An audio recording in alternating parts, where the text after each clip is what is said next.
સમાચાર હવે રાજકોટથી જિલ્લા પંચાયતના કોંગ્રેસ પક્ષના નેતાની હકાલપટ્ટી કરવામાં આવી છે। કોંગ્રેસ પક્ષના નેતા પદેથી અર્જુન ખાટેરિયાની હકાલપટ્ટી કરવામાં આવી। પક્ષને નુકસાન કરતી પ્રવૃત્તિની નેતાઓએ ફરિયાદ કરી હતી। તો પ્રદેશ અધ્યક્ષ શક્તિસિંહ ગોહિલની સૂચના બાદ આ નિર્ણય લેવામાં આવ્યો છે। ટૂંક સમયમાં અર્જુન ખાટેરિયા કરશે કેસરિયા તેવી પણ માહિતી સૂત્રો પાસેથી મળી રહી છે। પંચાયતના વિરોધ પક્ષના નેતા અર્જુનભાઈ ખાટરિયાને કોંગ્રેસ પ્રદેશ કોંગ્રેસ છે તેમના દ્વારા તેના પદ પરથી હટાવવામાં આવ્યા છે। એટલું જ નહીં પરંતુ તેઓ અહીં જે રાજકીય રીતે ગેરરીતિ આચરતા હોવાનો પણ આક્ષેપ છે તે કરવામાં આવ્યો છે। આપણી સાથે અર્જુનભાઈ શું કહેશો? પ્રદેશ કોંગ્રેસે આપને હટાવ્યા છે, શું કારણ હોઈ શકે, શું કહેશો? પ્રદેશ કોંગ્રેસના મેસેજની ખબર નથી, પણ આપના ટીવી ચેનલના માધ્યમથી મને સમાચાર મળેલા છે। પરંતુ ક્યાંક ને ક્યાંક રામ જન્મભૂમિનું જે રીતે ખાતમુહૂર્ત થઈ રહ્યું છે અને ભગવાન રામચંદ્રજી આપણા સૌના આરાધ્ય દેવ છે, એની આસ્થા સાથે આપણે સૌ જોડાયેલા છે। એ આસ્થા થકી આ મુદ્દો હૃદયસ્પર્શી છે।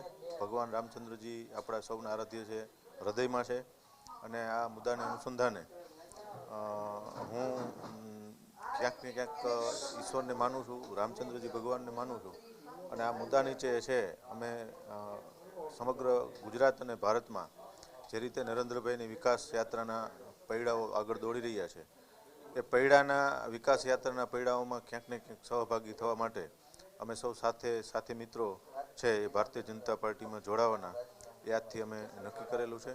અને આ તમામ મુદ્દાને ધ્યાને લઈને કદાચ પ્રદેશ સમિતિને જાણ થઈ હોય અને પક્ષમાંથી એમને પાર્ટીમાંથી હટાવ્યા હોય એવું બની શકે। અર્જુનભાઈ, જે કોંગ્રેસે એવું કીધું છે કે રાજકીય રીતે પક્ષને નુકસાન છે તે પહોંચાડી રહ્યા હતા, શું નુકસાન પહોંચાડતા હતા પક્ષને, કોંગ્રેસને?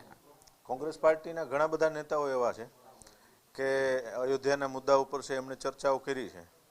તો પહેલાં તો હું એમ કહેવા માગું છું કે હાઈકમાન્ડના જે નેતાઓ છે એ પણ જુદી વાત કરે છે, અને રામ જન્મભૂમિ અયોધ્યા ઉપર છે અલગ અલગ નિવેદનો આવે છે। એમાં હું માનું ત્યાં સુધી એને કયા એંગલથી જોતા હોય, કઈ દ્રષ્ટિએ જોતા હોય, એ મારા ધ્યાનમાં કે મારા નોલેજમાં નથી। પણ મારું એંગલ અને મારી દ્રષ્ટિ એક જ છે।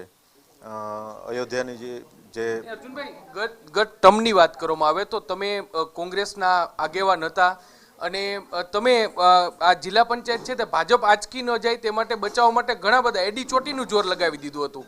આ બીજી ટર્મમાં શું એવું થયું કે તમારે ભાજપમાં જોડાવવું પડ્યું અને કોંગ્રેસને એવું લાગ્યું કે તમે પક્ષને નુકસાન પહોંચાડી રહ્યા છો?